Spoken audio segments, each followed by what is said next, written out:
How many of you are really hungry for lunch? Okay, I promise I will get you out of here before you faint.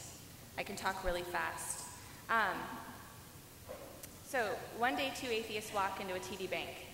That is not the name of my presentation, but we had this really awesome, awful thing happen, and I wanted to update you, plus my boss told me I had to. So I'm going to give you a quick rundown about what happened and update you, and then I'm going to talk to you about dead bodies, because it's just an awesome topic before you go to lunch. I apologize about my voice. I'm a little bit under the weather, but Pepsi, it helps. We went to TD Bank. American Atheists is based in Cranford, New Jersey, and we are very fortunate to have so many supporters around the country that we have to file as a 501c3 in just about every state. And don't you know, there's paperwork because we're not a church. And you have to notarize that paperwork so that, you know, it's not fraudulent. And we've done this dozens of times. And I was trying to convince Dave to move from one bank to another, and one of those options was TD Bank, and they advertise free notary services. So, like we'd done maybe 4 or 5 times, we went down to the local TD Bank and walked in and said we needed notary services, and we sat to wait. And a nice woman came and said, "I'm a notary, I'll help you," and she sat us down, and she took our paperwork, and the first thing she said was, "Are you customers of the bank?" Well, we're not, but we don't have to be. And I said, "No, but I am trying to convince this guy to become a customer and explain the situation." She goes, "Well, we prefer just to do it for customers," which was a little awkward. And I said, "Well, I appreciate that, and I am trying to convince him, but it does say they're free. Do you want us to pay?" And she goes, "Oh, no, you don't have to pay." I said, "Okay." And so she looked at the paperwork again, and she goes, "Can you tell me a little bit about your organization?" I'm an attorney. I've had hundreds of documents notarized. I've never had to explain the document other than to say what it was. Like, this is a state registration form, or this is a will, or this is a decree of divorce. But I'm okay. So I told her what American Atheist was. We eat babies. We worship the devil. No, I said we're an educational nonprofit working for the separation of church and state. And I said, we have this really awesome convention coming up in Salt Lake City where we're going to go turn all the Mormons to atheists. And she looked at me, she says, and she riffled through the papers, and she looked at Dave, and she looked at me, and she goes, "I can't help you, I'm sorry." She goes, "For personal reasons, I can't sign these documents." And I know my eyes went wide like saucers. I'm like, "Excuse me?" She goes, "It has nothing to do with business reasons, it has nothing to do with the bank," but she's backing up and she says this, "I can't do this for personal reasons." And she goes, "But there's another notary, I believe he's at lunch, but he hasn't left the building. Let me see if he's willing to do it." So she gets up and she walks away. And now Dave and I are social media creatures. We don't talk to each other. We both grab our phones. And he went to Twitter, I went to Facebook. And I wrote on Facebook, "I've just been refused notary services because I'm an atheist. What the fuck?" WTF. And so we're sitting there, and we don't say a word to each other. We're just both completely shocked. And she brings this guy in a suit out and says, he's willing to do it. And we're like, "Okay, do what? Kick us out?" And he sits down, and he doesn't even look at the documents. He just looks at our licenses, which is what you're supposed to do, and, says, "Okay," and he just starts signing. I mean, he's whipping through them like there's no tomorrow. And we say, "What's going on?" And he goes, "It's legal for her to refuse to do it on personal reasons." And it's like a speech he's said before. We can tell this is not something new. And she's hovering over. And then she says, "Is there anything else that we can help you with?" And Dave's like, "No." And he goes, "Where's your card, please?" And she hands him her card. Big mistake. And she walks away. And so Dave turns to the man and says, "With this, what's going on?" And he goes, "It's personal reasons. She's allowed to decline to serve you on personal reasons." And he says, "If we were Jews or Muslims or if we were Black Americans, you'd fire her ass." And he goes, "It's allowed." And he goes, "And if you don't like the way we do things, there are plenty of other banks to choose from." Dave became the Hulk. He bristled. And I'm sitting there going, "Breathe, Dave, breathe." And so we finished notarizing the documents, and we made sure we had the cards, and we left. And I was ruminating about it. And I've been slighted because I'm a woman. I've had men and women make comments about who I am and about my ability to do my job, and I've had all kinds of things sent to me on the internet and on Twitter and on Facebook. But I've never sat across from somebody, another professional, and had them refuse to do business with me because I'm an atheist. And it hurt. It made me feel conspicuous sitting there, like there was something wrong with me, like I was tainted. And I didn't like it. So I went to Facebook and I wrote a post. And then we posted it to the American Atheist page. And then we started getting some press. And that's what we did. And then Dave wrote letters. He wrote a letter to the notary supervisor at the bank manager. We wrote a letter to the Secretary of State. We wrote a letter to the TD Bank official in charge in Canada. And we wrote a letter to the Notary Professional Association. And we got crickets. And so, we were very upset. So we went to the statutes in New Jersey. New Jersey has very strong legislation against discrimination. It's called LAD, Laws Against Discrimination.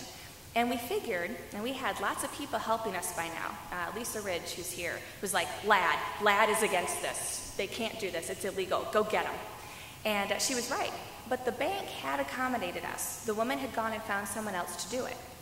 But she's a notary public. And how many of you have ever had a notary public do something for you? It's a license from that state.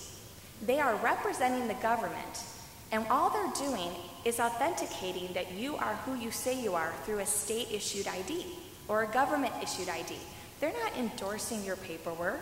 They're not endorsing what you're doing. They're not saying it's okay you got a divorce, it's okay that you're having a will signed, it's okay that you're doing a state registration for charity. They're just authenticating that Amanda Knief is the person signing and that Dave Silverman is the person signing. So we figured this was government-endorsed discrimination, and we're against that. So we couldn't find anything specifically saying that notaries couldn't do this. And I'm a lawyer. I'm a public policy lawyer. So I wrote legislation, and I posted that legislation, and then I told Dave to call his assemblyman. Because, and I'm going to slaughter his name, but he's awesome, Upendra Shivukula is a Hindu who is extremely progressive, and he actually, after just several years, got a law passed that allows secular celebrants in New Jersey. Yes. And he believes in complete equality. So we got an appointment with him, and Dave and I met with him on Monday. And just like I write in my book, the Citizen Lobbyist, which is for sale, and I will do a book signing afterwards, I did a lobby paper. We went and we presented our case, and we presented the legislation that I wrote. And he wanted to make sure that there was nothing in the statute that already prevented this and made what she did illegal. And so he sent it on to the people in the Democratic Party and in the state legislature that do the reviews. And we got a call yesterday. And they think that technically what she did was illegal, but there's nothing that specifically says it. They like the legislation, and they're going to propose it as a bill this summer.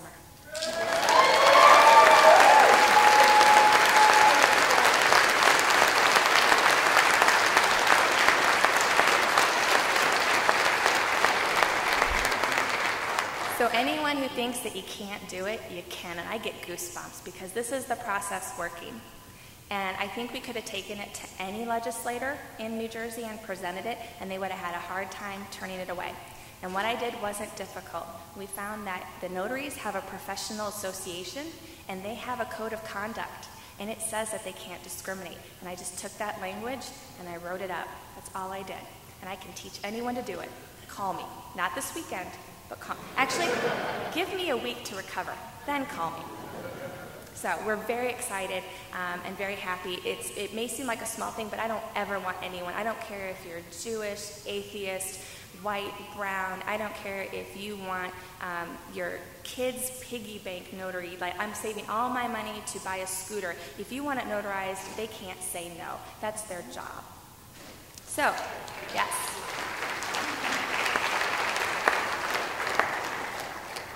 Let's talk about dead bodies. How many of you think you're going to live forever?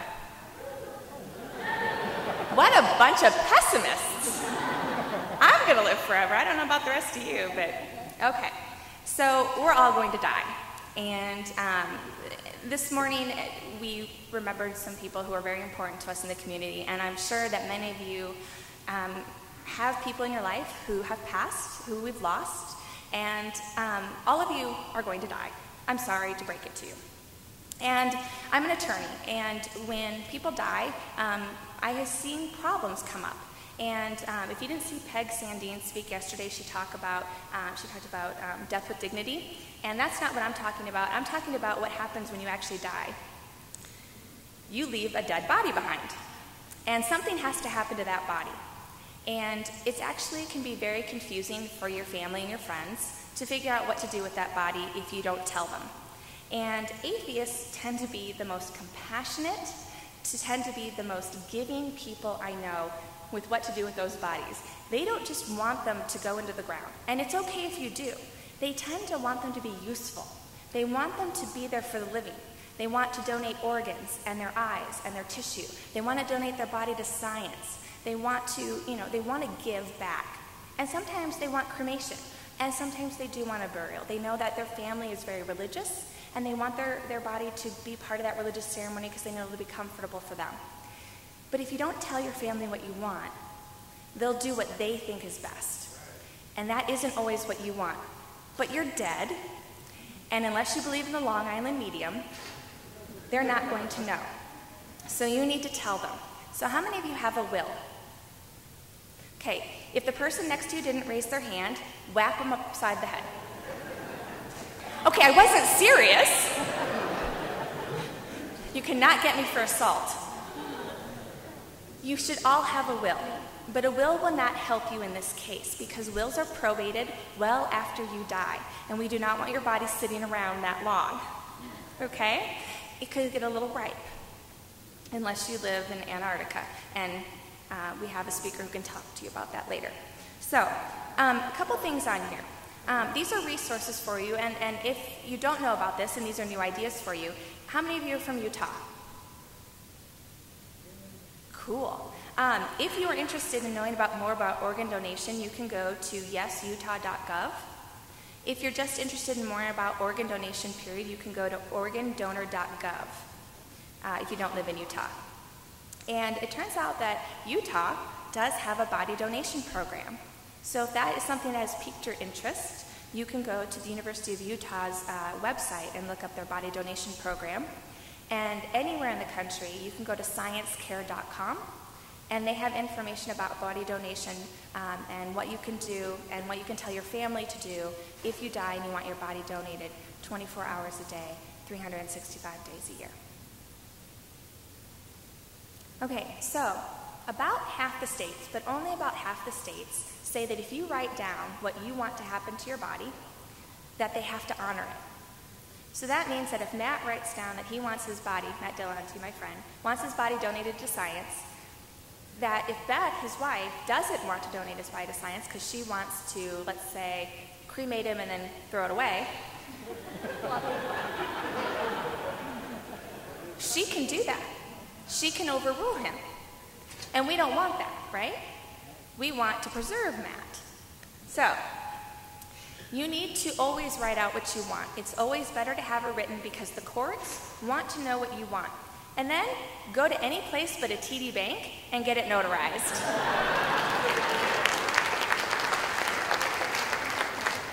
But this is called a personal preference law. In about half the states, I had a big chart, but you guys want to go to lunch and I need to hurry. So again, in about a week and a half, if you email me, I'll tell you about your state. But it's actually really easy. Go to the Google or wherever you like and type in personal preference law or body disposition and law, and you can look up your state and it will tell you if you have one of these. A couple of states do want to put it in your will, but they will allow you to not probate the will and use the will as a document to prove what you want. But I highly recommend you have a second document. Don't count on that. And make sure that whoever is in charge has a copy of your will. Don't hide it. Yeah, no, don't hide it. And in a few states, if you want cremation, how many of you think cremation is the way to go? I do. Burn me, if it's not hell, at least it's cremation. You can be overruled by your family. And so it's better to write it down and then to designate somebody and to let your family know that really is what you want, because you can be overruled in some states. They think cremation is bad, and it's all based in religious law. So the best thing is if you're a state, and only about 33% of the states have a designated agent law. And this is where you can designate somebody. Now, if you're married, your spouse is your designated agent. But if you don't want your spouse because, Beth is going to treat poor Matt awfully, you can designate somebody else. So it doesn't have to be your spouse. If you don't want your spouse to have to deal with it, if you are estranged from your spouse but not divorced, and the minute you decide to divorce somebody, get a designated agent because you don't know what they're going to do to your body. So you designate somebody, and in most states there is a form that you fill out, and you have to use their form. You can't just write it down. And in some states, it's the same person who you've designated in a durable power of healthcare, durable power of attorney healthcare, who you've decided will make your medical decisions for you if you cannot make them for yourself. So if you trust them to pull the plug, I assume you'll trust them to decide what to do with your body. So what should you do? And I know this is kind of small print, but again, always have your wishes in writing and get them notarized. Talk to a lawyer. Not me. I'm not your lawyer. Okay? Not me. Everybody say, not Amanda. Not Amanda, yes. I love all of you, but not me. Read up on the laws in your state. This is not a really heavy or really it's not a complicated issue. It's just one that not many people know about. And it can be confusing, and it's something that you can just take the burden off of your family. Talk to your family. Tell them what you want. Make sure that they understand. How many of you have an immediate family that's religious, even though you're not? So, you need to tell them. You need to explain to them what's going on and what you want. And if there is nothing wrong with saying, I know that this is very important to you, and I'm okay with having a church funeral instead of a funeral, and I want to be buried in the family plot at St. Catherine's. Or going to your family and saying, this is not what I want. I'd like to be cremated, I'd like to have my ashes interned somewhere, or I'd like to have my body donated to science. Or, please, I want my body donated to science, but when they bring you the ashes in 2 years, you can have them interned at St. Catherine's Cemetery. Talk it out with them, because the last thing you want is what happened with Mickey Rooney, who bought a plot with his wife years ago, but they became estranged. And he designated his attorney and wanted his body buried someplace else in a different cemetery, and they almost went to court over it. That's the last thing you want. So try to make it, write it out, figure out what's going on in your state, and remember you're dead. So whatever happens, you're not going to be there to really argue about it. And remember that whatever you're doing is for the living. You want to make sure that, if you're donating your organs, if you're donating your body, if you're allowing them to, place you somewhere that gives them comfort, it really is for them. And try to keep that in mind so that it doesn't become a wedge issue. I've seen several families break up over this, and it's just not worth it. You're dead. You don't care, right? You're not going to care. And the last thing on a personal note, the memorial service was very touching this morning, and I've been to several funerals and funerals, and the one thing that I've seen is that I don't think we do a good enough job, especially myself, and I'm going to work on this, of telling the people in our lives how much we love them and appreciate them, and how much the work they've done in this movement has pushed us forward. Everything that you guys do, the fact that you show up here, the fact that we've had so much attention and we've brought so many new people to the movement, we need to make sure that we're telling each other that, because memorials and funerals are for the living, and I appreciate how much we eulogize everyone, but I think we'd all like to hear how much we're appreciated while we're alive, and I think we can do a better job of that. So anyway, if you have any questions, I'll be signing books with the wonderful and funny Reverend Barry Lynn, and enjoy your lunch. Thank you.